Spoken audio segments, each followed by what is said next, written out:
সুপ্রিয় দর্শক বন্ধুরা, আসসালামু আলাইকুম। আজকে ঠাকুরগাঁও জেলা বিএনপিতে একটি ঐতিহাসিক সম্মেলন হতে যাচ্ছে। এই সম্মেলনে আজকে আমি একজন ধান মানবের সাথে আপনাদের পরিচয় করে দিব। যে ধান মানব তিনি দেখছেন যে অলরেডি পুরো শরীরে ধানের শীষ ধান দিয়ে তিনি নিজেকে ধান মানব হিসাবে প্রমাণ করেছেন যে তিনি একজন ধান মানব। আমি তার কিছু জানবো এই ধান মানব কেন সাজে বলবেন? আপনার নাম কি ভাই? আমার নাম বাড়ি কোথায় আপনার? আমার 11 নম্বর ইউনিয়ন গিলাবাড়ি। আপনি ধান মানব হিসাবে সাজলেন কেন? আমি বিএনপিকে ভালোবাসি, আমি তারেক জিয়াকে ভালোবাসি, আমার স্যারকে মানে সরকারে আমার কথা বলার খুব ইচ্ছুক। আমার আশা আছে কিছু বলার, আমি সুযোগ একেবারে পাই না। আমি সুযোগ পাই না মানে দেখা সাক্ষাৎ করার সুযোগ আমার কোনো মতো নেই। আমি একটা অসুস্থ মানুষ, আমার দুইবার পা ভাঙা গেছে। আমার সাথে আমার গাড়ি আসছে, মোটর সাইকেলে আসছে, অটো। আপনি এই যে ধান দিয়ে পুরো শরীরে ধান মানব হিসাবে নিজেকে তৈরি করছেন, এটা তৈরি করতে খরচ করতে হয়নি আপনার? আমার তো এটা খরচা মোটামুটি 2 লাখ টাকা আছে। আমি আমার 50 দিন সময় লাগছে। 50 দিনে আমার পা ভাঙা ছিল, কিন্তু পা ভাঙা কালীন আমি এই বুদ্ধিটা বার করে আমি বানাচ্ছি। আমি প্রত্যেকটা প্রোগ্রামে যাই, এক প্রোগ্রামে মিস করিনি। রংপুর, বগুড়া দিয়া আমাদের সরকারি ডিগ্রি কলেজ, আবার গড়িয়া গেছিলাম, ওই যে আপনার রুইয়া ছিল প্রোগ্রাম, ওই তেমন জায়গায় আমি প্রতি জায়গায় একটা না একটা পোশাক নিয়ে আমি। সুপ্রিয় দর্শক বন্ধুরা, আপনারা যেমনটি দেখছিলেন তিনি কি নাম? মজিদুল ইসলাম। মজিদুল ইসলাম ভাইয়ের মূল কথাটি হলো তিনি কিন্তু ধানের শীষ বিএনপি তাকে তিনি অগাধ ভালোবাসেন। তিনি একজন খুব স্বাভাবিক সাধারণ ফ্যামিলির একজন লোক। এই পোশাকটা তৈরি করতে গেলে তার অনেক খরচ হয়েছে, শ্রম হয়েছে। তিনার একটু আক্ষেপ এবং আবেদনও আছে আমাদের বিএনপির কাছ থেকে, বিএনপির নেতৃবৃন্দের কাছ থেকে।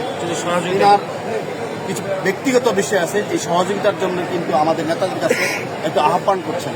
আমি আমার এই নিজ পথের প্রান্তরের পেজের মাধ্যমে যারা আমার এই ভিডিওটা দেখবেন, নিশ্চয়ই আমার জেলা বিএনপির নেতৃবৃন্দ আছেন, যুবদল, ছাত্রদল, বিভিন্ন সংগঠনে আমার নেতৃবৃন্দ আমার পেজের সাথে আপনারা অ্যাড আছেন। সম্ভব হলে এই মজিদুল ইসলাম ভাইকে আপনারা দেখবেন। আরেকটা কথা বলি, তিনার যে কষ্টটা, সবচেয়ে বড় কথা তিনার যে কষ্ট, তিনি স্যারের সাথে একটু কথা বলবেন। সম্ভব হলে আপনারা তিনাকে স্যারের সাথে কথা বলার সুযোগ করে দিবেন এবং তিনার সুখ দুঃখের কথাগুলো শুনবেন। আসলে আমরা অনেকেই দলকে ভালোবাসি, অনেকভাবে দলকে ভালোবাসি, কিন্তু এভাবে একজন ধান মানব হয়ে আমরা কিন্তু সবাই হতে পারবো না। তিনি ধান মানব হয়ে প্রমাণ করেছেন যে বিএনপিকে, ধানের শীষকে, জিয়াউর রহমানকে, তারেক রহমানকে, খালেদা জিয়াকে কতটুকু ভালোবাসেন। আজকে তিনি ধান মানব সেজে এই প্রোগ্রামটিতে এসেই কিন্তু প্রোগ্রামের সৌন্দর্যটা বাড়িয়ে দিয়েছে। যার কারণে কিন্তু তিনার সাথে এসে আমরা অনেকেই সেলফি তুলছি, কথা বলছি, বিভিন্নভাবে কথাগুলো বলছি, কিন্তু তার ভিতরের যে কষ্টটা আমরা কিন্তু কেউ জানার চেষ্টা করলেন না, আমরা করি নাই। আমি একটু ওনার কাছাকাছি এসে পার্সোনালি কথা বলে জানার চেষ্টা করলাম ভিতরে তার একটা কষ্ট আছে, কেন তিনি ধান মানব হলেন।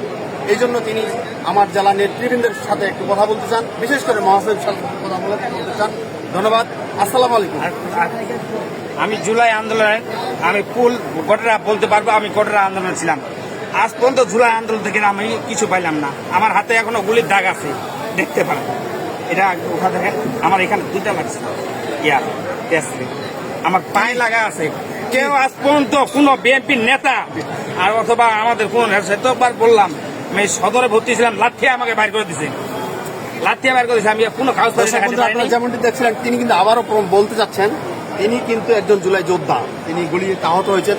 তারপরেও কিন্তু বিএনপির প্রতি যে তার ভালোবাসা, অগাধ ভালোবাসা, এটা থেকে কিন্তু সরে আসেন নাই। আমি তাই আবারও বলছি, মজিদুল ভাইয়ের পাশে অবশ্যই আমাদের জেলা নেতৃবৃন্দ আসবে, এটা আমি বিশ্বাস করি। আমার নিজ পথের প্রান্তরের সাথে যেসব নেতৃবৃন্দ আছেন, অবশ্যই মজিদুল ভাইকে ডেকে তার সুখ দুঃখতা শুনবেন। ধন্যবাদ। আসসালামু আলাইকুম। মজিদুল ভাই ভিডিওটা যেন সর্বোচ্চ জায়গায় পর্যন্ত পৌঁছায়, এই জন্য আপনারা একটু লাইক করবেন, কমেন্ট করবেন, শেয়ার করবেন। আপনারা একটু বলবেন, লাইক করবেন, শেয়ার করবেন। ভাই, আপনাদের বিএনপি ভাইগুলোকে বলতেছি, আপনারা ভিডিওটা যার কাছে যাবে তাই প্রচন্ড পরিমাণ শেয়ার ভিডিও করে দিবেন, কমেন্ট করবেন, যেন আলমগীর স্যারের সাথে, তারেক জিয়ার সাথে আমার জীবনে যদি একবারে হ্যান্ডশেক করতে পারি, আমার জীবনটা ধন্য হয়ে যায়। ধন্যবাদ। আসসালামু আলাইকুম।